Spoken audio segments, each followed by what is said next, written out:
Oh, goodness, it's Behind the Bastards, the podcast that you've been listening to, because this is part 2 of our episodes on Alexandre Villaplane.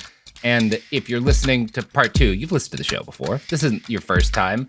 Otherwise, why would you be listening to it this way? To answer that question, our guest, Dana Schwartz. Dana, someone just listening to part 2 as like a challenge to be like, maybe I'll just figure it out on the way. Yeah, they're like second acting a podcast. Yeah. It's Gen Z. It's the new trend that Gen Zs love. They call it second acting. That's right. That's right. And another thing that the Gen Zs love is your podcast, Noble Blood, and your podcast, Hoax, with an exclamation point. How you want to plug them right before we get in here? Yes, please. Noble Blood is a scripted podcast about historical royals and the usually murderous shenanigans they get into. And Hoax is a podcast about stories about historical hoaxes. And they're both really fun. Listen to Hoax because it's brand new. It could use new listeners to rate, review, subscribe, all the above. I think you'll like it. I have a great time making it. Yes, definitely check that out. You will enjoy it. And you'll also enjoy the continuing shenanigans of Alexandre Villaplane, who is, at this point, we kind of ended last episode when he wins a France cap, which is some sort of football, and by football, we mean soccer, for my mostly American listener base, award in a game against Belgium in 1926. He becomes the captain of his team in Nîmes. And yeah, he's just on top of the world in the late 20s. In 1929, Villaplane is recruited by the Racing Club de Paris, which is striving to become the premier French football club in an era in which the whole concept of the sport is still kind of new, right? Football is still getting its legs as a big thing. So it's kind of an open question. Who's going to be like the French, A team, right? And, the Racing Club of Paris wants to be that A team, and Villaplane is the best ball header. He's one of the best passers. You gotta have him, right? So the new club president makes signing Villaplane a priority. Again, at this point, he's still an amateur and is working for free in the strictest legal sense of the word. But he's been handed so many jobs and businesses at this point that he is a wealthy man. He is very comfortable. And he has no real job outside of soccer, so he gets to spend all of his free time that he's not playing out at bars and nightclubs, doing those, if you've seen Moulin Rouge, he's doing shit like that. He's going to these fancy live theater events and burlesque shows. He's gambling uncontrollably at racetracks, right? He has everything he needs to be set up for life, but he absolutely has no control of himself outside of the field, right? Like he's one of these guys, he's burning money as fast as he can spend it, just lighting it on fire at the racetrack, right? And he's also, while he's still in his early 20s, the fact that he spends all of his free time partying and drinking, you can get away with it because your body is very forgiving. That's not going to be the case forever, right? So he makes his first contacts with organized crime during this period of time when he's in his early 20s and his star is ascendant because he's repeatedly getting into debt with different shady underworld characters to continue his gambling habit. Now, initially, this isn't a problem, right? Nobody in the underworld is going to break his leg. For one thing, they care about how the team performs, and for another thing, they know he'll keep making money. The entire country needs his legs. The whole country needs his legs. You're not going to break him, right? And also, that as long as he's playing soccer at this level, he'll be good for it eventually, even if it takes him a while. Like the money's coming in, so you want to kind of keep this whale on the hook, right? People don't fish for whales with hooks. It's a harpoon, but that doesn't sound as good.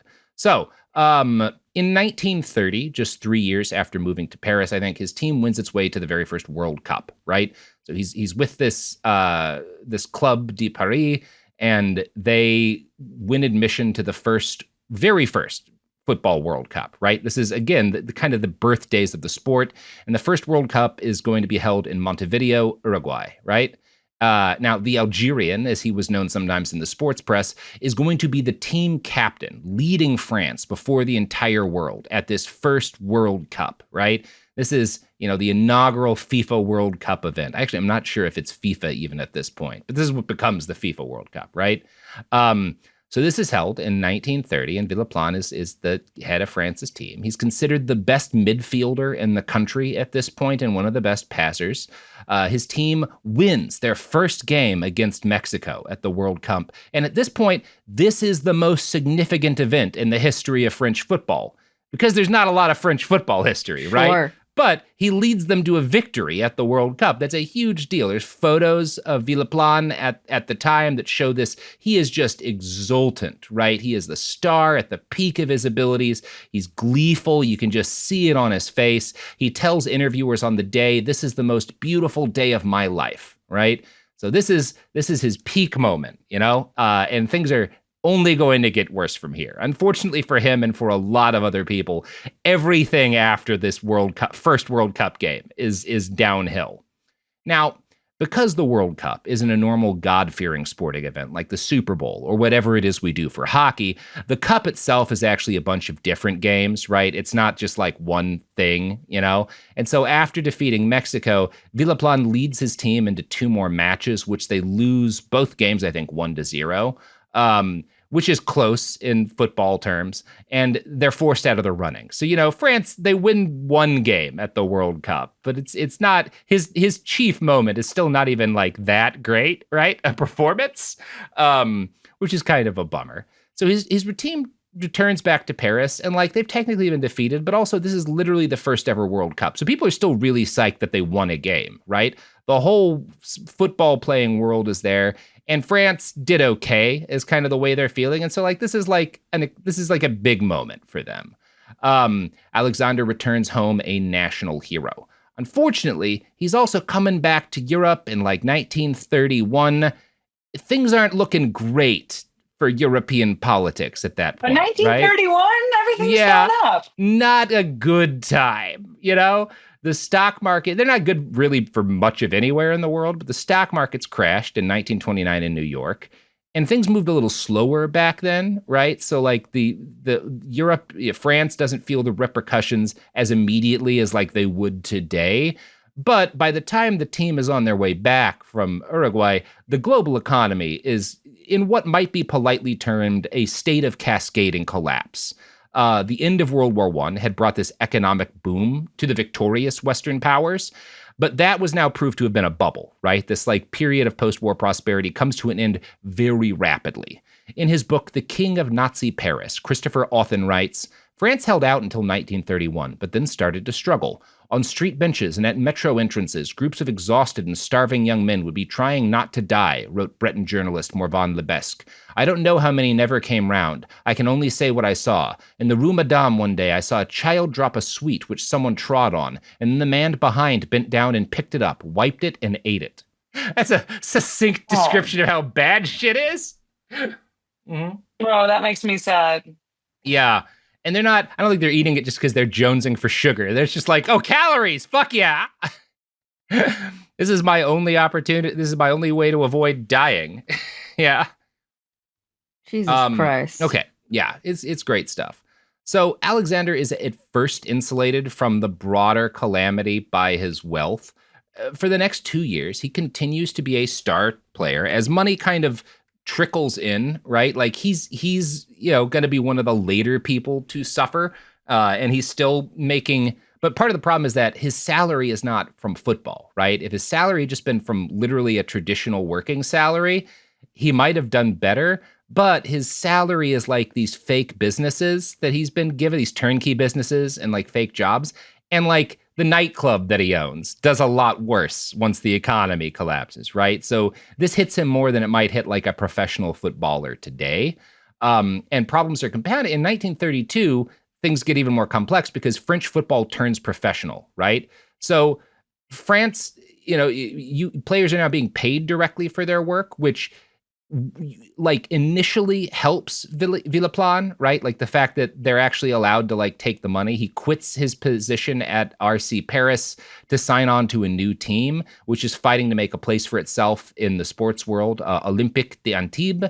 But the new club doesn't have money to pay him what he's worth, right? So he gets he should have been doing better once it transitions to professional, but he takes a lower paid job with this club in Antibes, because he's able to have an ownership stake in it, right? And he thinks this club might have the chance to be the big French club. They might be bigger than RC Paris.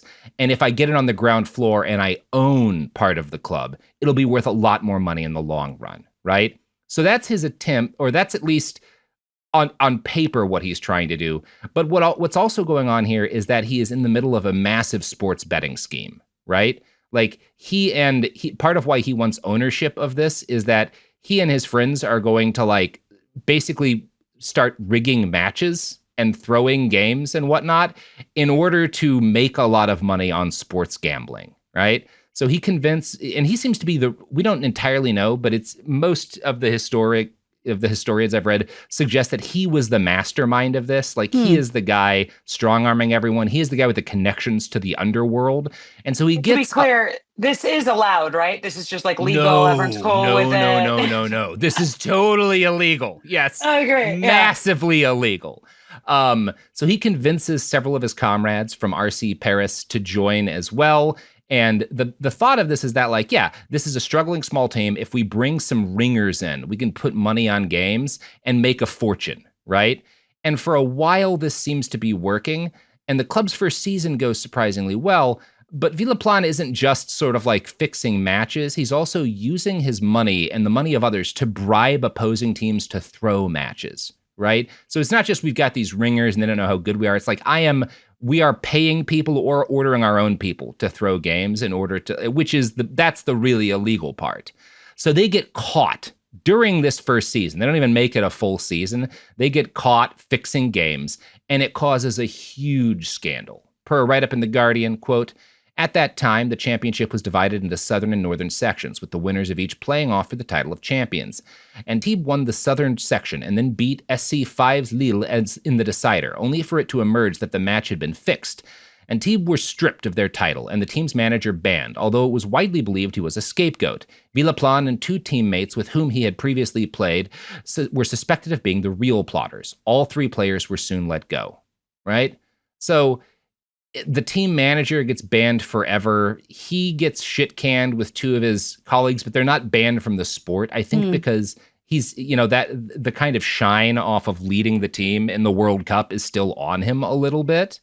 So he's generally agreed to have been the mastermind of this scheme, but he doesn't pay as much of a price as the team manager does.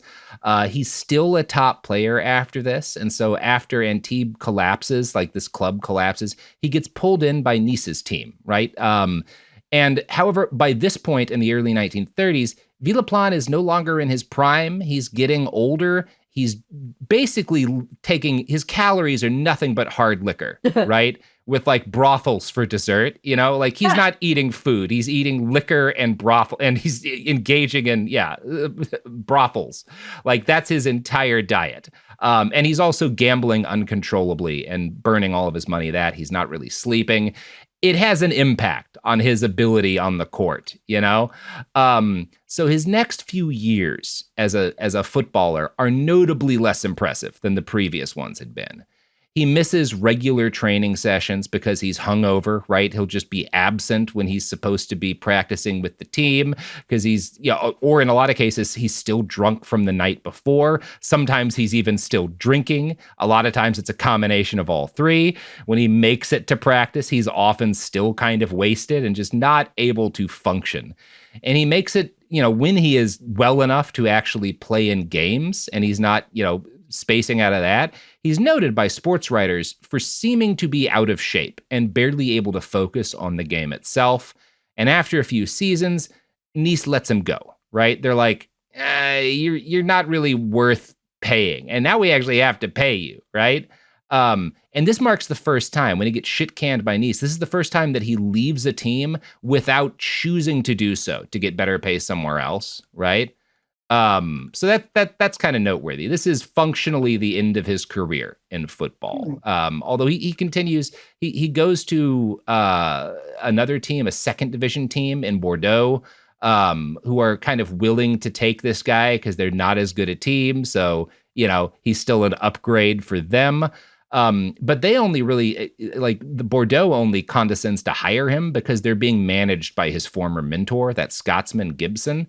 And even in this situation where his mentor is running the team and he's got an end, he can only last 3 months before he gets fired for refusing to turn up to training sessions and games, right? He just He won't sounds like do a the fun job. time. Yeah, he's fucking great. Yeah.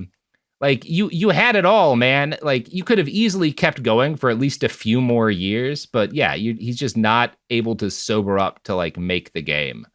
You know who else can't sober up to do their jobs? The The sponsors of this podcast. Yeah. Okay. We're back. Welcome back to Behind the Bastards, a podcast about football, the soccer of sports. So by the mid-1930s, Villaplane's career in pro football is over. And he transitions, I have to say, very seamlessly to what has become his true passion. You know, he's over football. He's getting into a new line of work, gambling badly. He is now a professional gambler and he sucks at it, right? He's horrible at this job. And he can't stop getting caught from he's doing like really high stakes bad gambling. Like it's not enough to like lose at the horse tracks or like, you know, lose money playing fucking blackjack or whatever. He is constantly getting in trouble for trying to fix different sporting events, which is like the one way as a rich guy to get in trouble for gambling outside of just losing your money, you know? So in 1935, he gets caught fixing horse races, both in Paris and Côte d'Azur. And before, you know, his charm and his fame as a beloved sports hero had been enough that when he got caught doing shit like this, like the last time, he avoided the most serious trouble, right? Because he's beloved and he's charming. He's not that anymore. He is a washed up, alcoholic, degenerate gambler who is no longer good at football. So he gets sent to prison after this time in 1935. And he does some time, right? Not a lot of time, but, you know, enough that it's been made clear you do not enjoy the same kind of benefit of the doubt that had previously accompanied you in your sporting career and your life. So this is not the last time he's going to be locked up for gambling related crimes. It's going to happen to him periodically over the next few years before World War II. And he spends the remainder of the pre-war years cheating on his several wives. He has a couple of divorces, I think 3 during this period of time. And it's always because he's cheating constantly. And he does some more time in jail. He gets caught, you know, doing other gambling crimes. He becomes a figure of minimal note in the world of Parisian organized crime, right? He's kind of, in part due to his debts, he's like working. I think he's basically being muscle sometimes for some of these like gangsters and whatnot because he owes them and he doesn't really have any other skills, but he's fit, or, you know, he's in better shape than most people, right? So he could beat someone up maybe. So war clouds start to gather above Western Europe, and Alexander shows no interest whatsoever, either in joining the fascists or in fighting them to protect his home country, right? Again, because he doesn't consider France his home country. This is part of why also, because he's Algerian, I think he does. I think he has citizenship technically, but he still doesn't consider himself French in the way that like people born on the mainland do. And he's also, because he's Algerian, he's got this kind of inroads because a lot of the organized crime world are people who are on the margins, right? They're people who don't benefit from citizenship. They're people who, you know, are in a more marginal place. And so they wind up kind of associating with organized crime because they're never benefit from like a legal position in society. And, you know, because of his stardom, he had that opportunity, but he still identifies more with that side of things, which is part of why this kind of is the direction he takes. So when it becomes clear when Germany and the USSR invade Poland, it becomes clear that France and Germany are going to have them a war. And France starts, you know, hoovering up all of the young men they can because they're like, well, we got to throw some boys at the Germans again. We might have another couple of years of that. And Alexander wants no part of this. His biographer, Luc Briand, writes, Alex would have liked to stay away from the march towards war that was leading Europe to disaster. He was easily satisfied with this life of gambling, women, and petty trafficking, but it was impossible to escape. From June 1939, France began recalling its reservists. Villaplane was one of them and joined the 416th Pioneer Regiment, based in the Jura. Far from any possible front, this unit was primarily intended to accompany the movement of the combatant regiments by digging trenches for them and setting up cantonments. No machine guns or tanks. Here, the men's only weapons are shovels, picks, and a few vague Lebel rifles. Right? So he gets called up. He's not with a combat unit. They're like combat engineers, basically. And he's not even going to really do that, right? France's war with the Germans winds up being brief, or at least the kind of, much like, again, this is a mirror of what happens in Algeria.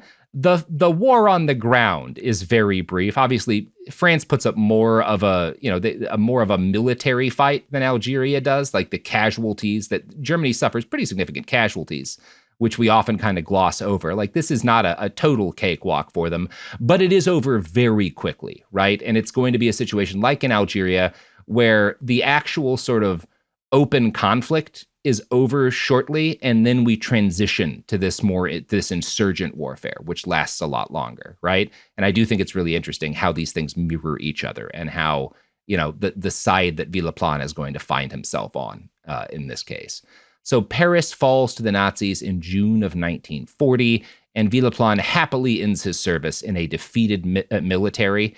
He might have been happy to return to his life of debauchery, to return to the women and the gambling and the petty crime, if a better opportunity hadn't presented itself. And it very quickly does. So the Nazis are occupying Paris herself at this point, right?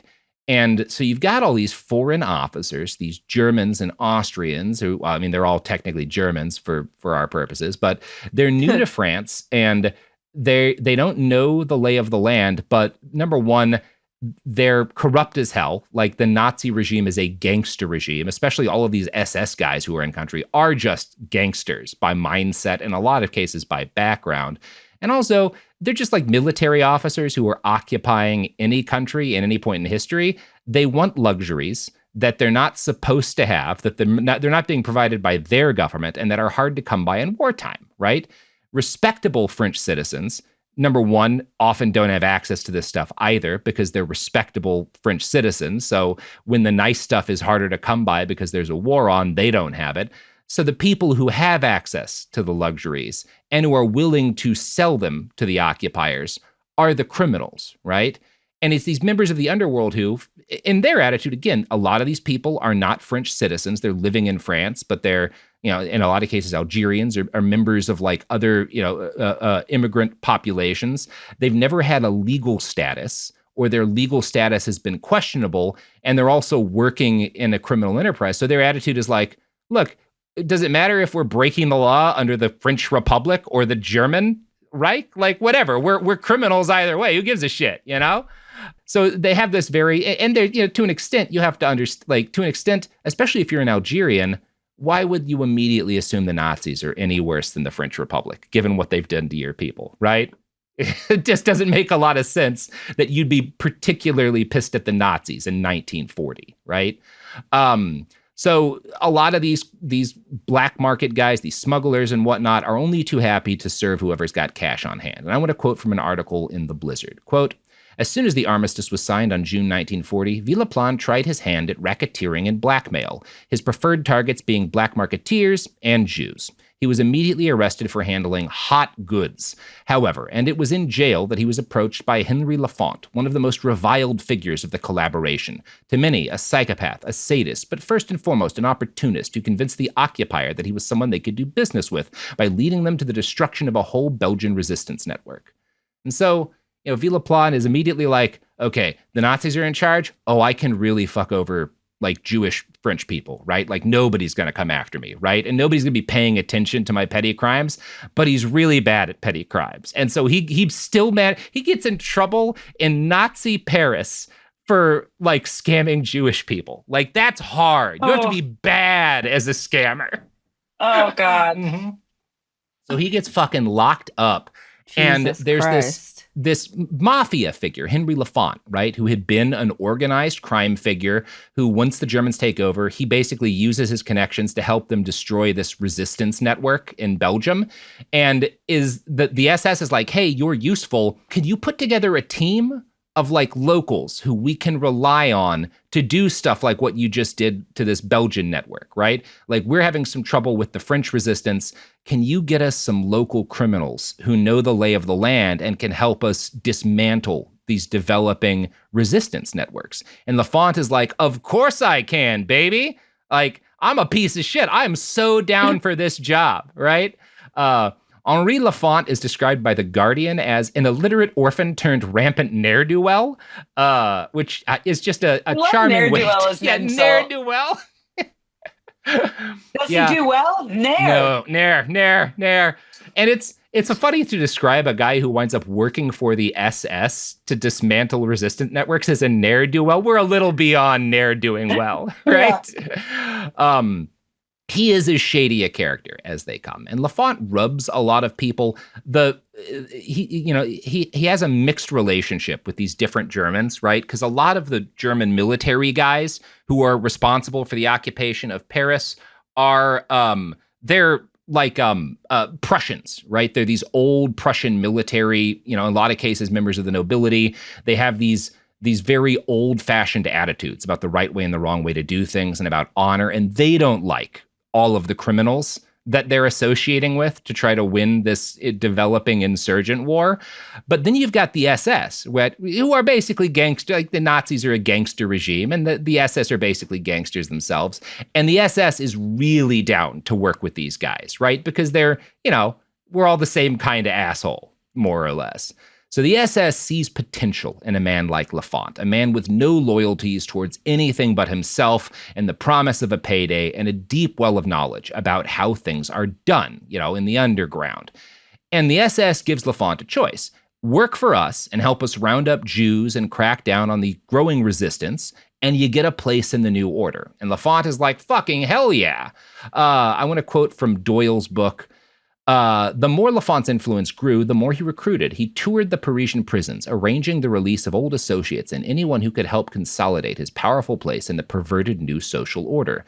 Pierre Bonny, once the most famous police officer in France before being disgraced and jailed for corruption, became his right-hand man. At some point, they hooked up with Villaplane, whose assorted activities now included gold smuggling. The gang set up their headquarters at 93 Rue Lauriston, probably the most infamous address in Parisian history, the home of the gang that became known as the French Gestapo, right? Wow. So Lafont partners with this corrupt French police officer who got fired by the Republic, and then, the Nazis bring back, and they start hooking up with Villaplane, right? And initially, he's their driver. He's like their chauffeur, but obviously driver for these guys, you're doing bodyguard work, you're acting as muscle, right?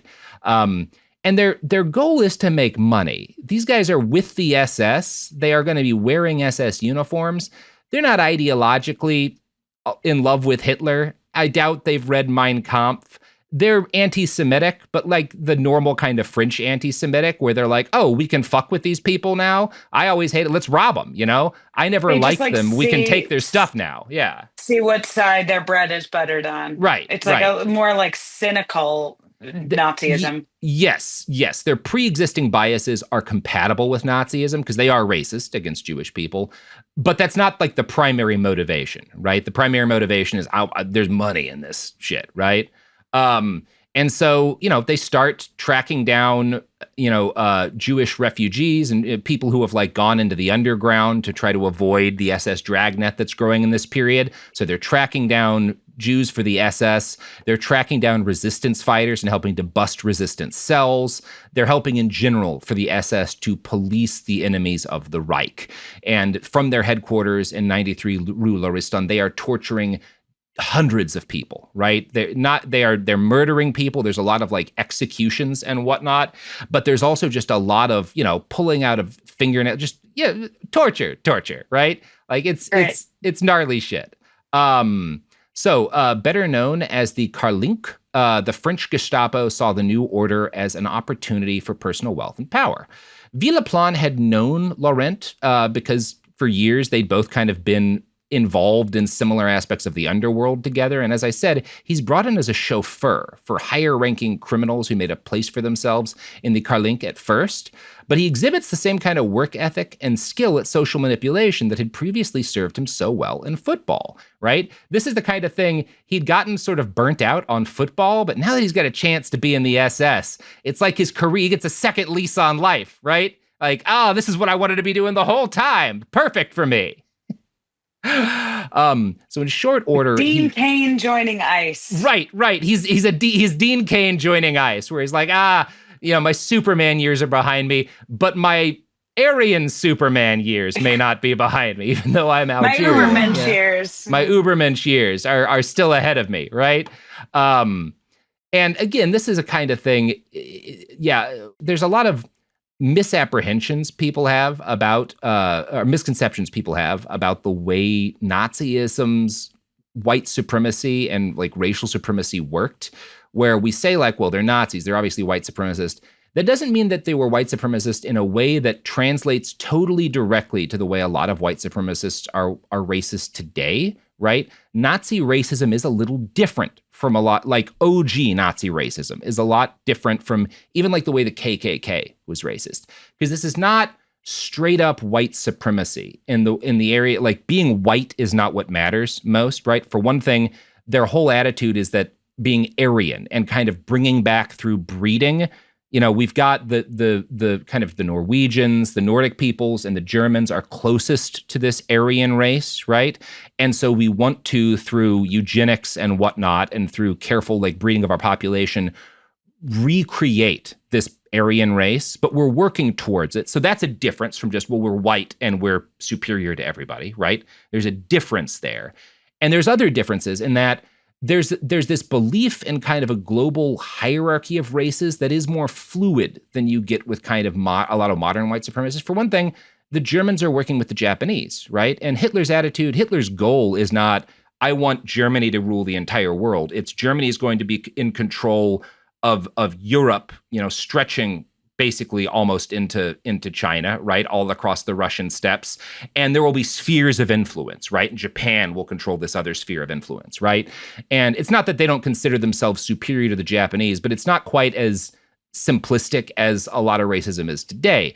And so as a result, there is room within this Nazi movement for people who are not white and who are not Christian.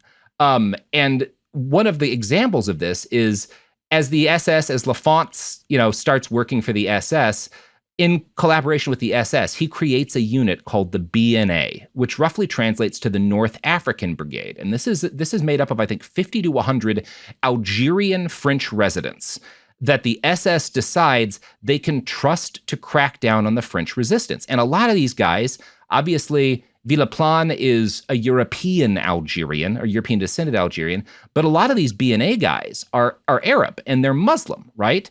And part of why the SS decides they're trustworthy is that because of all of the shit that France had done to Algeria and the genocide that basically had been carried out in, over the decades, right, with around 2 million people killed, including a mass amount of starvation, because of that, the SS is very astutely like, well, these people aren't loyal to France. They're certainly not loyal to the regular French population. We can use them, right?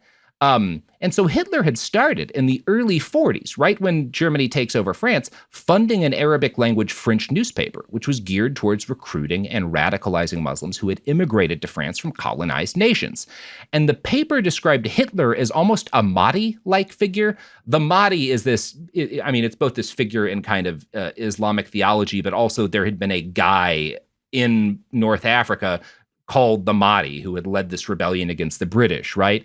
And Hitler is just describing himself in these propaganda papers to the Arab population of France as this messianic figure who is bent on, Hitler's goal is to free colonized people from the shackles of their Western oppressors and put an end to colonialism and communism, right? That's how Hitler is portraying himself to this community, because he's like, look, I don't care about India.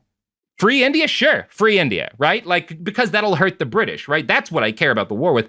India is so far outside of my, area of giving a shit. Of course you can be free. I'm an anti-colonialist hero. Me, Adolf Hitler, right? Yeah, mutually beneficial. Yeah, like he's fine with this, right? And he's also, Hitler is insanely jealous of Great Britain and the United States. And there's a degree to which the thing he's angry about is like kind of fair is the wrong word, but like he's pissed because like, well, they got to do genocides and steal everyone's land, and no one's pissed at them.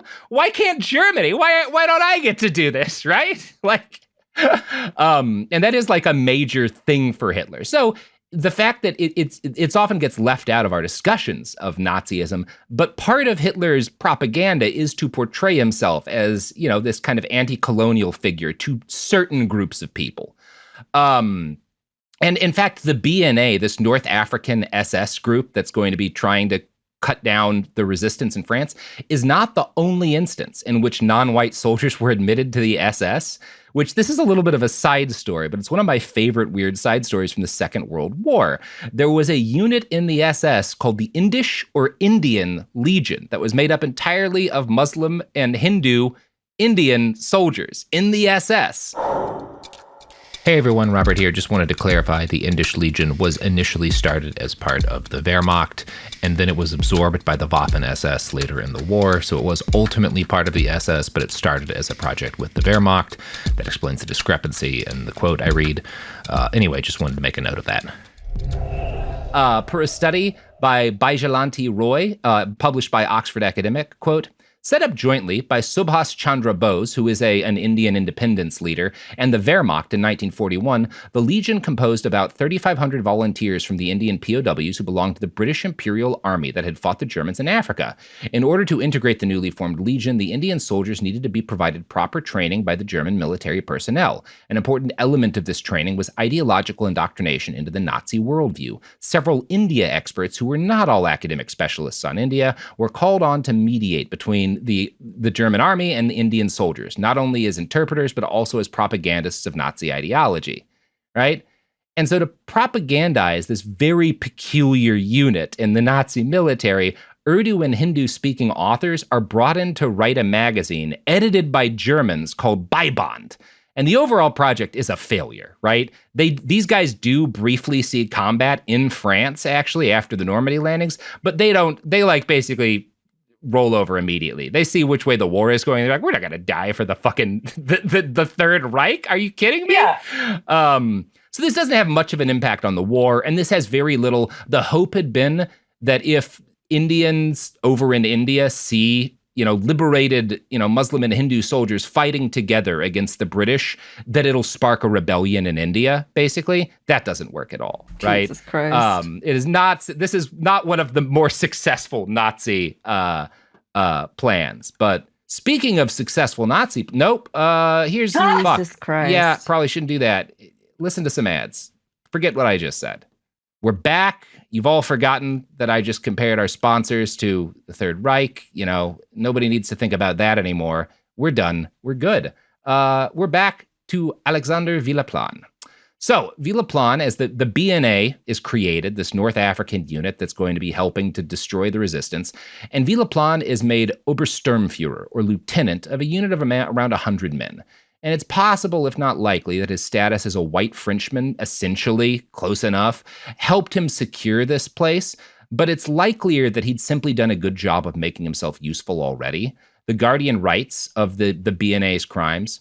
In Philippe Aziz's authoritative 1970 book on the Lafont and Bonny gang, the following story is told. Following a tip-off from a source in the Paris Gestapo, Alex and 3 of his men burst into the home of Geneviève Lenard, accused of harboring a Jew. They ransack the house. Alex seizes the 59-year-old mother of 6 by the hair. "Where is your Jew?" he shouts. The lady refuses to answer. Alex picks her up brutally, pushes her into a neighboring farm, hitting her with his rifle butt on the way, and there he forces her to watch an appalling scene.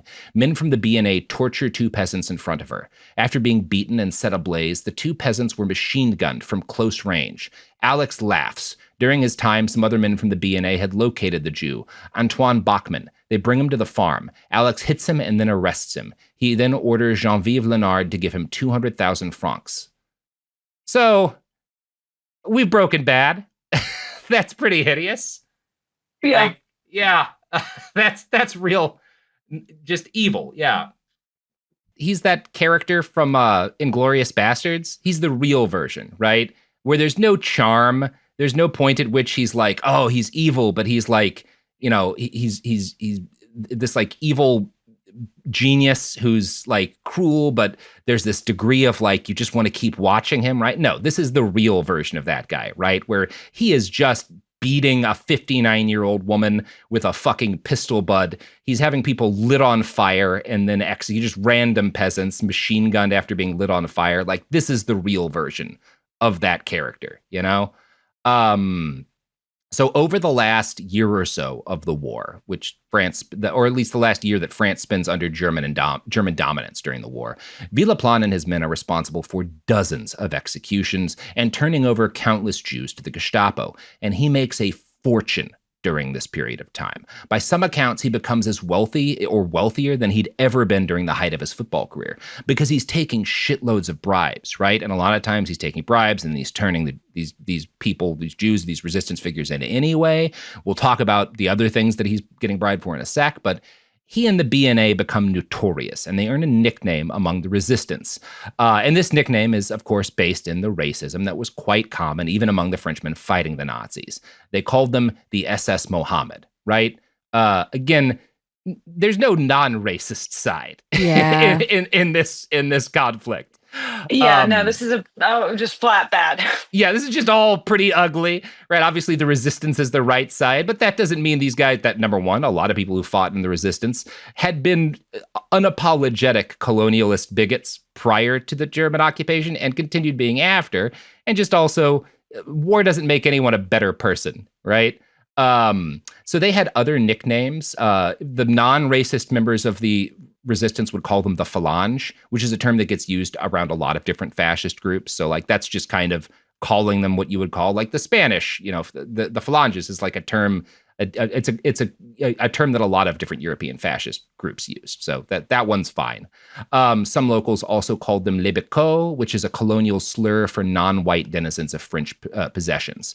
Author Robert Pike describes, they were a strange-looking bunch at best, dressed in a combination of sheepskin jackets with baggy blue boiler suits and berets. They wore thick leather belts with a Waffen SS buckle and were armed with machine guns and grenades. So weird-looking uniforms on these guys. One of the stranger units in World War II, the BNA, they receive combat training from the SS, but these guys are thugs and gangsters first, right? So they avoid direct combat with the resistance whenever possible because they're not good at that, right? And the resistance is getting, as the war comes to a close in France, increasingly competent and well-armed because more stuff's getting through from the Allies. And as a result, the BNA, they want to avoid fighting directly with the resistance, which means when the resistance carries out a successful attack, they're not going in and attacking the resistance. They're just massacring civilians with the goal of forcing the resistance to make difficult choices, right? Basically, we're going to try and stop them from carrying out attacks because they know that we'll massacre villagers when they do. We're not even trying to fight them, right? Because we'll be bad at that. Right, yes. This is all awful. I mean, it's the calculus of war for the resistance. And this is how a lot of counterinsurgency actually winds up in practice, whether it's the Nazis or the Americans doing it, where, even if you're not supposed to, it's a lot easier to do reprisals against unarmed civilians. So that's what you do. Much of these reprisal attacks against civilian populations are being done on the orders of Michael Hambrecht, who is the Gestapo head of Dordogne, and he used the BNA as his dedicated war crimes unit in support of the 11th Panzer Division of the Wehrmacht. One of the things this does is there's this myth that comes up post-war that the SS was bad, but the Wehrmacht was mostly clean, right? There was like a clean branch of the German army. And there wasn't. The Wehrmacht are involved in a lot of war crimes. And part of how some of these units avoid more direct things is the Wehrmacht, when they need to move in to fight a resistance cell, will send the Wehrmacht in. But we have the Algerians massacring civilians on our behalf, right? Because they're doing these war crimes to try to roll up these networks or get, they'll torture citizens to get them to give up the locations of different resistance cells, right? So we're outsourcing our war crimes, right, to this Algerian unit. The BNA was so successful at this, at least in the eyes of the occupiers, that they soon get seconded, in addition to this Wehrmacht unit, to the 2nd SS Panzer Division as well. Robert Pike writes, official records are scarce, but those available, as well as the many eyewitness accounts and reports by the judicial police, tell of pillage, rape, plundering, and burning of property, extortion, and profiteering. However, this was just the tip of the iceberg. Arrests, deportations, or summary murders of civilians and executions of suspects took place on an almost daily basis. As an auxiliary police force to the Gestapo, its members held carte blanche to do as they pleased. They were hardly accountable to anyone, but the massacres were on a different scale. These were ordered by the Germans and executed by the Phalange. In March, the town of Brantôme was the first to feel the full force, with 25 hostages bussed in to be executed in a show of force designed to persuade the local population to inform on resistance activity. The following day, in Saint-Marie-de-Chenac, a further 25 hostages, mainly Jews, were executed. Both were in retaliation for resistance ambushes. Many other towns and villages suffered losses of innocent inhabitants, as well as resistance sympathizers, Jews or refugees.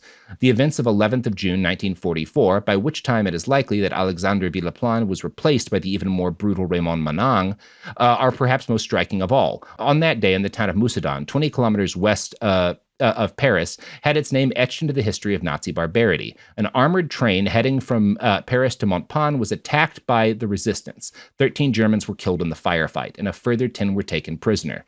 Consequently, the entire male population of the town and surrounding hamlets were rounded up and questioned, many tortured. Michael Hambrecht arrived in the town late in the afternoon, along with 30 members of the Phalange. Already visibly drunk, he had been told to personally select 50 men for execution. Of those under 60 years of age that had been retained, he chose 48, who were then led to a nearby alleyway overlooking farmland. Along the way, they passed the line of men that had just been released. There they stood in 2 rows for more than 2 hours until they were mown down by machine guns, operated by Phalange members, who then finished off survivors with handguns. Later, the mayor and his adjutant were tortured and killed, while 2 other men were killed in the street, taking the death toll that day to 52. All the bodies were left where they fell. Miraculously, 2 men survived the massacre. The town was then pillaged. And there's debate, was Villaplane there? Was he not? Was he just there in the massacres heading up to this? I've heard sources that say he was there at Moussadan. Some that say he actually pulled the trigger and shot people directly during that day, which was not, he didn't like to get his hands dirty, but some of the stories at least say that he did that day. It's a little, I don't have perfect evidence on it, but if he wasn't there in Moussadan, he was there other days where similar massacres were carried out. We just talked about him having people lit on fire and machine gunned. But horrible. As the war comes to an end, he's not stupid. He's aware that the Nazis aren't winning and that Vichy France's days are numbered. And Alexander, he's never been a true believer, so he starts to hedge his bets as soon as he realizes which way the wind is blowing. So during this later period of time, while he's carrying out these massacres, he starts pretending to be a resistance double agent. And so he'll let captives go if they can pay. He'll be like, hey, I'm with the resistance, but also I need some cash, right? Oh God, he's like the worst sort of person. He's the worst sort of person. He can't even commit to pretending to be a double agent. One eyewitness describes him arriving in a village one day and saying to a group of prisoners, "Oh, in what times we live. Ours is a terrible era. To what harsh extremes I am reduced. Me, a Frenchman, compelled to wear a German uniform. Have you seen, my brave people, what terrible atrocities these savages have committed? I cannot be held responsible for them. I am not their master. They are going to kill you. But I will try to save you at the risk of my own life. I've already saved many people, 54 to be precise. You will be the 55th. If you give me 400,000 francs. He's such bullshit. He's such a piece of shit. He sucks so bad. Mm-hmm. He sucks so bad. Yeah. He's so awful. I hate him. That's a special kind of evil. I'm excited. I'm excited to hear about how he dies.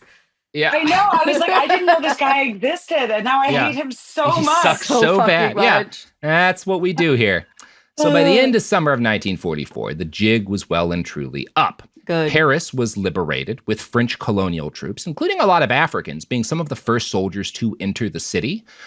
This was a bloody period of time for those who had suffered under years of Nazi occupation, beat, tortured, and sometimes murdered their fellow citizens who'd acted as collaborators, right? There's a lot of ugliness, some of it understandable, where there's some people who have done horrible things under the Nazis, and they get their just desserts.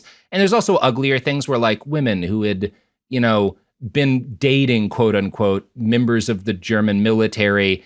Who knows how often they had a choice in the matter, right? They get like their hair shaved and get beaten in public. Like there's a lot of ugly stuff that happens during this period of time too, because not everyone who had been a quote unquote collaborator really had a full choice in the matter, right? But some of the people who are going to get their just desserts are the French Gestapo. And from the time that it's, they're planning retaking Paris, the French government in exile, all these people know we're not going to leave these folks up to the populace to take their vengeance on. These people we need to make a public example on. And, Alexander, he tries to hold on to his uniform as much as possible. He attempts to, as Paris falls, he attempts to use his position with the SS to commit one last robbery to fund his escape into Germany. He tries to scam a man out of $900, an Armenian man out of $900 in a gold ring in return for giving him back valuables that he'd stolen from this Armenian man. But he gets overtaken by events. And on August of 24th, 1944, he gets caught by a resistance agent with a gun and a fake police identity card. Villaplane is put on trial and declared to be a con man and a murderer by a French judge. He pleads desperately that I'd been working for the resistance all along. No, I was really on your side. I was a good guy the whole time. Does not work. Avails him nothing. This judge is like, no, you're a con man and a monster. And on the day after Christmas, 1944, he is executed by firing squad along with 7 of his colleagues. Yeah. So we have a happy ending. Mm-hmm. Yeah, it seems like the thing to do to that sort of person. Yeah. So yeah, that's the story. Oh. God, I'm like coming out of that. I just like, oh, what a bad person. What a bad person. What an interesting boomerang around from, you're kind of born in this mix between colonizer and colonized, at least as you see it, right? We're like, we might see it more accurately as a colonizer, but his attitude on it is a little more mixed than that as a young man, certainly his dad's attitude. And certainly influenced in his willingness, the colonial brutality of the French in Algeria, I think definitely does impact how willing to like what happens, especially with these like North African units in France, and why they're willing to do some of the things that they're willing to do, right? Because they've seen it before, they've endured it before, right? So yeah, bad times all around. Bad times all around. I guess he justice won out in the end, sort of. He gets killed. That's good. This is one of our, for Behind the Bastards, this is like as happy a story as we get. Yeah. Yeah. Anyway, you want to plug your pluggables? Yeah. Please listen to Noble Blood, a podcast about historical royals, and Hoax, a podcast about hoaxes throughout history that I host with my friend Lizzie Logan. Fewer Nazis, I can promise that. Fewer Nazis. That's always a good thing to promise. Not zero. Yeah, because, especially the British royal family, there's a few. Oh, they're Nazis. And also just like Nazis are popping up in history. They tend to do that. That's like the number one thing Nazis do is pop up. They're like a bad taco restaurant. I want to say this was a delight. This was an education. Mm-hmm. Yeah, there we go. Well, but talking with you is a delight. Yeah, talking with you has been a delight too. Listen to Noble Blood. Listen to Hoax! Exclamation point. And keep listening to Behind the Bastards. We'll be back next week with a guy who may or may not be a Nazi, but definitely sucked. Or maybe a lady. Sometimes it's a lady. Not often, but sometimes.